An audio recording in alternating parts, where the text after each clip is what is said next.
So you put all those into equation, wave some magic dust over the top of it, and come up with a price target. I think somewhere in the order of a $20,000 Ethereum could be where we get to by the end of 2021, or at some point during 2021. It could peak a little bit before the end of the year. So at some point during 2021, I think an aggressive price target for Ethereum is around about $20,000. Let me know what you think in the comments below. But it suggests that Ethereum could go to 20,000 on this cycle. Over time, I believe, and if you look at it, the adoption actually of market cap versus number of wallet addresses of Ethereum is significantly ahead of where Bitcoin was. Yeah.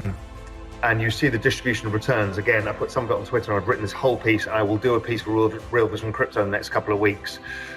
It shows potentially that Ethereum is getting adopted faster, yeah, and will potentially have a larger market cap than Bitcoin over time. Again, I'm not talking about a flippening happening immediately, blah, blah, blah. I'm talking about platform versus asset, and a platform is often more valuable than an asset. I know that's highly contentious for some people. That's just how I see it. Now, taking into account all this bullish news about Ethereum and considering all the retail and institutional investors that are likely going to be entering the space throughout 2021, I think it's pretty safe to say that Ethereum will crash upwards. I think that a 5K Ethereum is actually pretty likely in 2021. Now, for a lot of you that might be insane, and for some of you that might actually be pretty conservative. And the truth is, no one really knows where Ethereum's going. However, it's pretty safe to say that Ethereum is still in its early stages, and we can expect the price of ETH to appreciate quite a bit in 2021 and the years to come.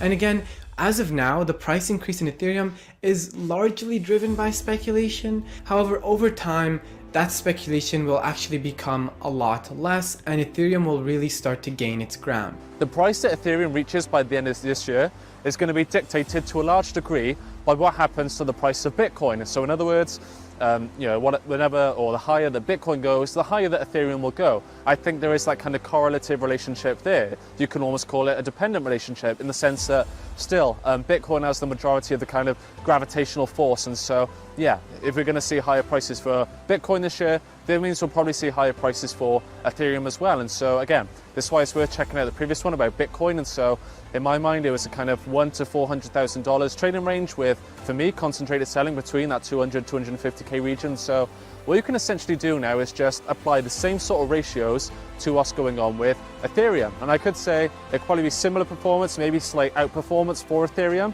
versus Bitcoin because of the fact it's just, smaller market cap, all that kind of stuff. So similar sort of relationship, add a little bit in all likelihood, right? Generally, as a very general rule. And so if we say that Bitcoin is going to reach $100,000 this year, which would be 5x the previous all-time high of 20K, then if you apply that same idea to 5x Ethereum's all-time high, $1,400, that would take you to around about $7,000 thereabouts. So 100K Bitcoin, 7K Ethereum, 200K Bitcoin, 10x previous all-time high, 10x Ethereum would be $14,000, and then potentially add some again if we are to see some general outperformance, which I think we could expect to see. And so that's why you just identify your figure with Bitcoin and then apply a similar sort of level of performance to the all-time highs, previous ones of Ethereum. So Ethereum, the all-time high was around 1,400. Right now, as of January 7, 2021, is at 1,200.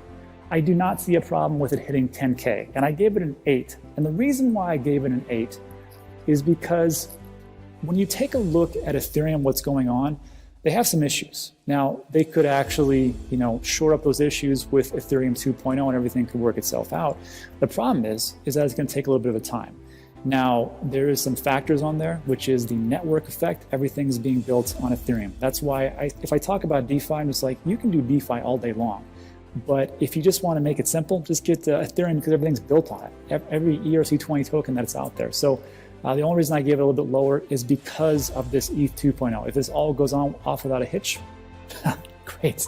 And I will give it a 10 to 10 in a year from now.